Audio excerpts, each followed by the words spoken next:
Chào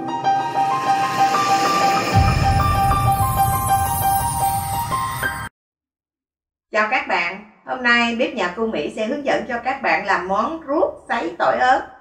Đây là món mà chúng ta có thể ăn kèm với cơm, cuốn bò bía hay là ăn kèm với lại bánh tráng trộn. Cô mời các bạn cùng theo dõi.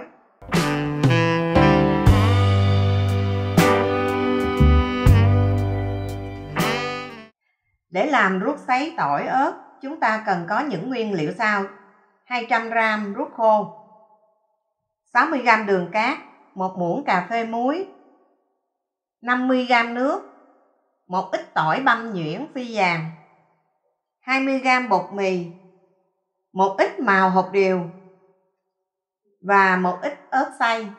Đầu tiên cô sẽ hòa chung nước, đường, muối, màu hạt điều, cho tan hòa quyện.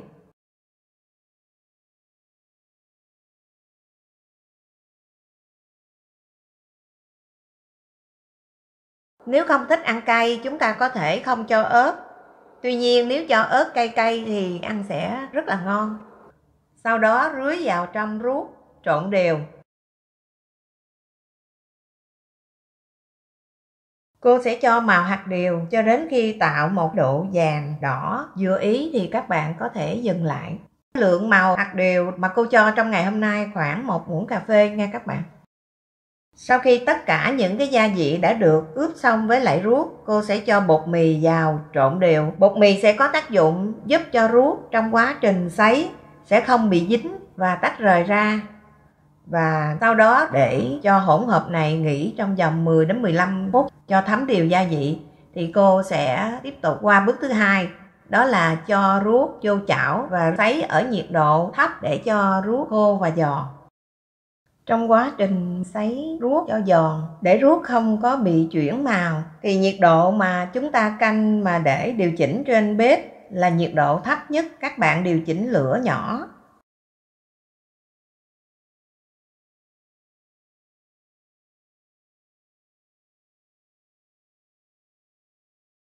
Các bạn chú ý, trong giai đoạn đầu chúng ta sấy ruốc thì sẽ có hiện tượng các gia vị tan chảy và bám chặt dưới đáy chảo. Các bạn hãy dùng sạn bằng gỗ và ma sát mạnh để đảo đều cho ruốc khô dần và hiện tượng đó sẽ mất đi. Con ruốc sẽ khô dần và đạt độ giòn. Thời gian chúng ta sấy như thế này khoảng 15 cho đến 20 phút.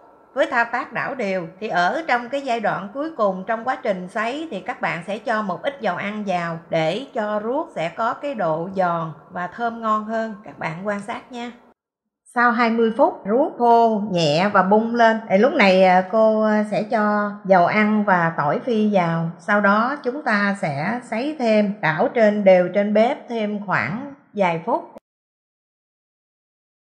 Thì để cho ruốc để được lâu thì chúng ta nên sấy cho ruốc thật là khô, và các bạn nhớ để nhiệt độ thấp nhất để cho ruốc không bị khét.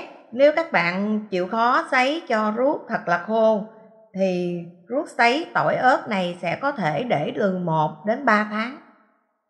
Sau 20 phút đảo đều trên chảo và thêm 5 phút từ lúc cho dầu ăn và tỏi vào thì bây giờ các bạn thấy là ruốc rất là khô và rời ra.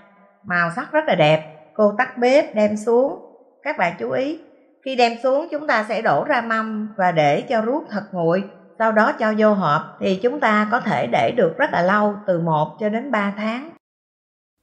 Các bạn quan sát, sau khi sấy xong ruốc rất là khô. Với món ruốc sấy tỏi ớt này các bạn có thể dùng chung với cơm, dùng chung với xôi, cuốn bò bía hoặc là trộn bánh tráng trộn các bạn nhé. Nào bây giờ cô mời các bạn cùng thưởng thức bếp nhà cô Mỹ. Cảm ơn các bạn đã theo dõi video này. Hẹn gặp lại các bạn trong video kế tiếp. Chào tạm biệt các bạn.